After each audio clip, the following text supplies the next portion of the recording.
Kisah Abu Kilabah.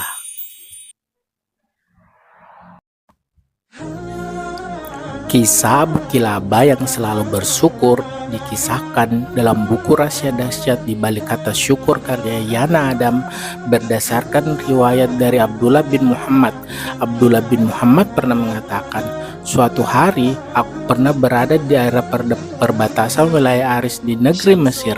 Aku melihat sebuah kemah kecil yang dari bentuknya menunjukkan bahwa pemiliknya orang yang sangat miskin. Lalu aku pun mendatangi kemah yang berada di padang pasir tersebut untuk melihat apa yang ada di dalamnya. Aku melihat ada seorang laki-laki, tetapi bukan laki-laki biasa. Kondisi laki-laki itu sedang berbaring dengan tangan dan kakinya yang buntung, telinganya sulit mendengar, matanya buta, dan tidak ada yang tersisa selain lisannya berbicara. Dari lisannya, orang tersebut mengucapkan, "Ya Allah, berilah aku ilham untuk tetap bersyukur nikmat-Mu yang telah Engkau anugerahkan kepadaku, dan Engkau sangat memuliakan aku dari ciptaan-Mu yang lain."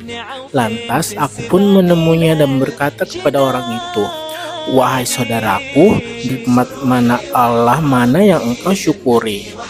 Sang laki-laki pemiliknya menjawab, "Wahai saudara, diamlah.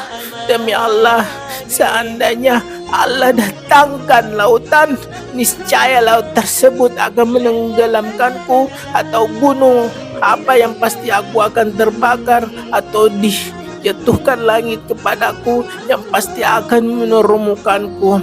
Aku tidak akan mengatakan apapun kecuali rasa syukur." Aku kembali bertanya, "Bersyukur atas apa?" Lelaki pemilik kemah menjawab, "Tidakkah engkau melihat Ia telah menganugerahkanku lisan yang senantiasa bersikir dan bersyukur. Di samping itu, aku juga memiliki anak yang waktu sholat ia selalu menuntunku untuk ke masjid, dan ia pula yang menyuapiku. Namun, sejak 3 hari ini, ia tidak pulang kemari. Bisakah engkau tolong carikan dia?" Aku pun menyanggupi permohonannya dan pergi untuk mencari anaknya. Setelah beberapa saat mencari, aku mendapati jenazah yang sedang dikerubungi oleh singa.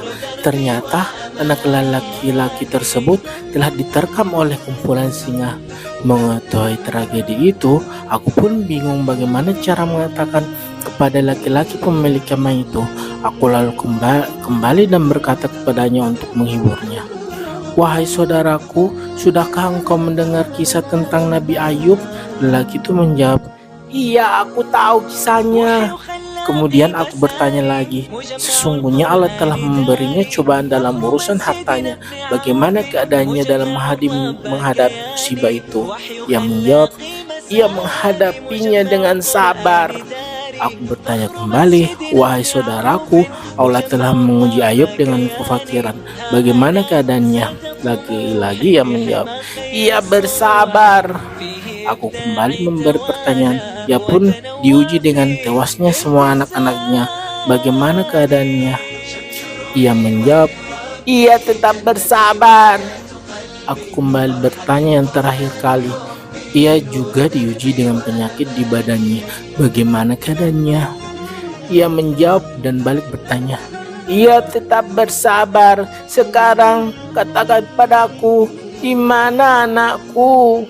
Lalu aku berkata, "Sesungguhnya putramu telah kutemukan di antara gundukan pasir dalam keadaan telah diterkam dan dimakan oleh binatang buas.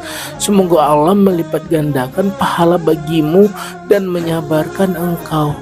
Sesungguhnya laki-laki pemilik kemah itu berkata, "Alhamdulillah yang Dia tidak meninggalkan keturunan bagiku yang bermaksiat kepada Allah sehingga ia diazab di neraka."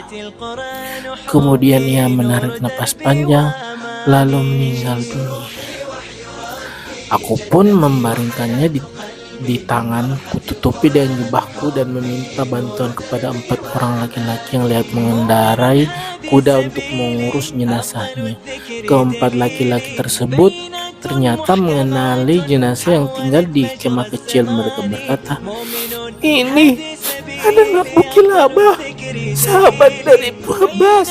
Khalifah itu pernah dimintai oleh Khalifah untuk menjadi seorang hakim, namun ia menolak jabatan tersebut. Dikatakan dalam riwayat lain, Abu Kilabah merupakan sahabat terakhir Rasulullah Shallallahu Alaihi Wasallam terakhir pada masa itu, sehingga Khalifah ingin menjadikannya seorang hakim. Itu merupakan jabatan yang mulia, tetapi Abu Kilabah menolaknya dan pergi ke wilayah Mesir hingga wafat dalam keadaan seperti ini.